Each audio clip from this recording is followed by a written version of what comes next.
আজকে আমাদের আলোচ্য বিষয় কামিনী রায় রচিত কবিতা স্মৃতিচিহ্ন। কামিনী রায় বাংলা সাহিত্যের বিখ্যাত মহিলা কবি।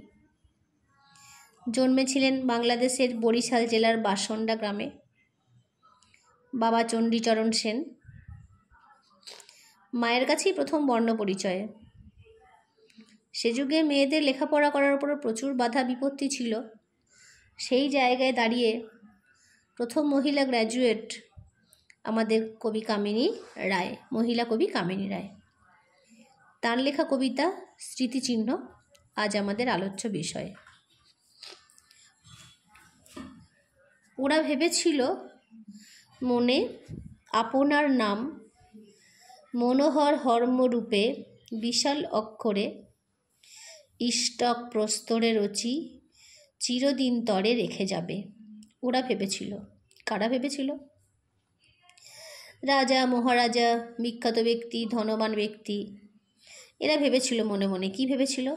আপনার নাম, নিজের নাম। মনোহর, মনকে হরণ করে, মনকে আকর্ষণ করে, আকৃষ্ট করে।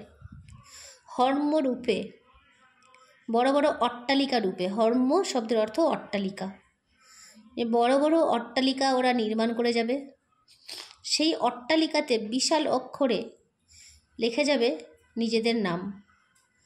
সেই যে অট্টালিকা তা তৈরি করবে তারা কি দিয়ে? ইষ্টক প্রস্তরে। ইষ্টক অর্থাৎ ইট, প্রস্তর অর্থাৎ পাথর।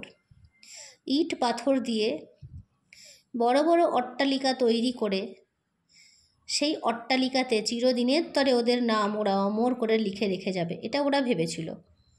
অর্থাৎ সাম্রাজ্যবাদী রাজা, মহারাজা বা প্রচুর টাকার মালিক যারা, তারা ভেবেছিল বা ভাবে যে বড় বড় অট্টালিকা তৈরি করলেই সেই অট্টালিকার সঙ্গে তাদের নাম এই পৃথিবীতে অমর হয়ে রয়ে যাবে।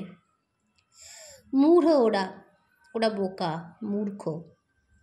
ওদের এই চিন্তাভাবনা কোনোদিনও সফল হবে না। ব্যর্থ মনস্কাম, ওদের মনের যে ইচ্ছা, তা মনস্কামনা, তা কোনোদিনও পূর্ণ হবে না, ব্যর্থ হবে। ব্যর্থ হয়েছে। কিভাবে?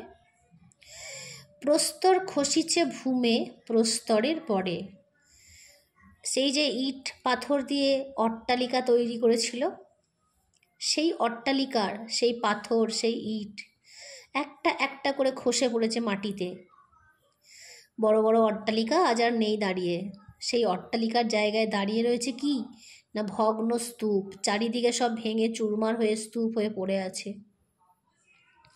আর সেই স্তূপের তলায় লুপ্ত স্মৃতি। ওদের যে স্মৃতিচিহ্ন ওরা রেখে যেতে চেয়েছিল, সেই স্মৃতিচিহ্ন ভগ্ন স্তূপের তলায় চাপা পড়ে গেছে। তার মানে কি দাঁড়ালো?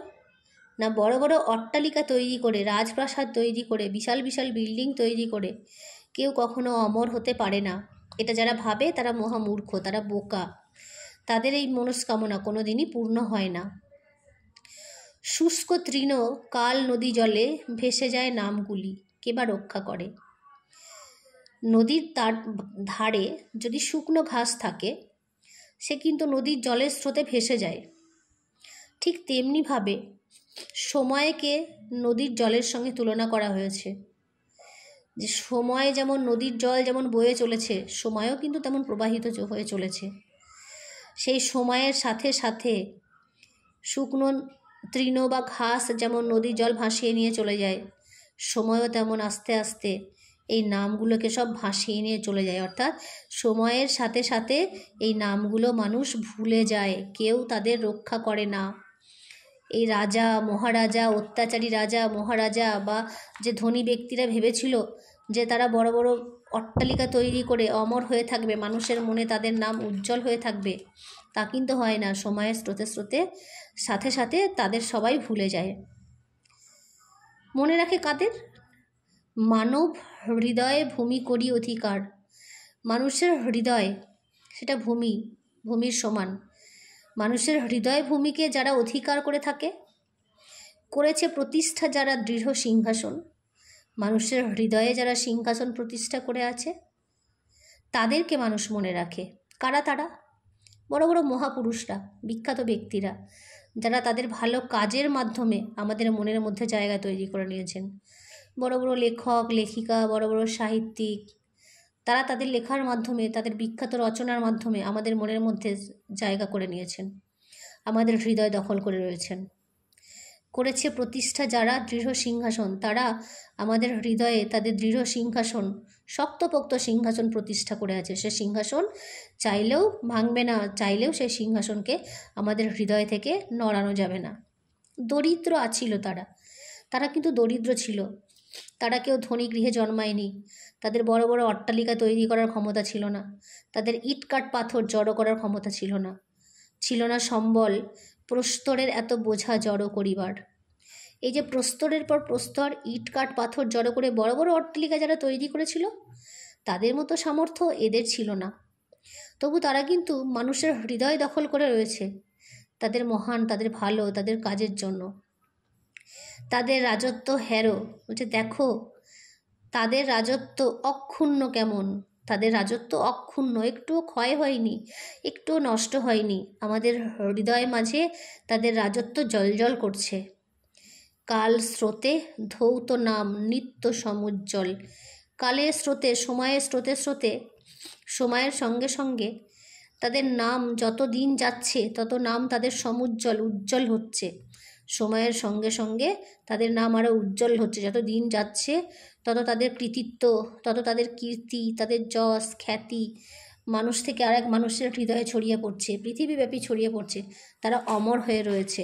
এইভাবেই তারা তাদের স্মৃতিচিহ্ন বজায় রেখেছে। তাহলে মানুষের মনের মধ্যে বাস করতে পারলে তবেই কিন্তু সে আমাদের মনের মধ্যে অমর হয়ে থাকবে, তার স্মৃতিচিহ্ন জলজল করবে।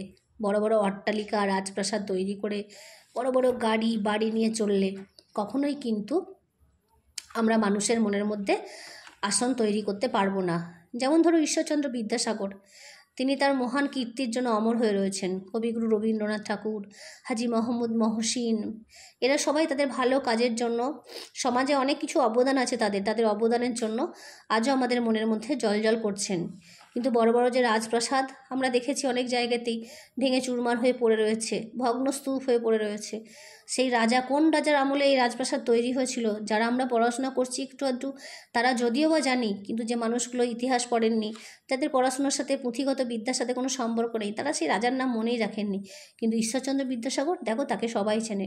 আবাল বৃদ্ধ বনিতা, কি পড়াশোনা জানার মানুষ বা যে আদৌ অক্ষর জ্ঞান নেই, সে মানুষটাও জানে ঈশ্বরচন্দ্র বিদ্যাসাগর কে ছিলেন, আমাদের দেশে বা আমাদের সমাজে তার অবদান কী।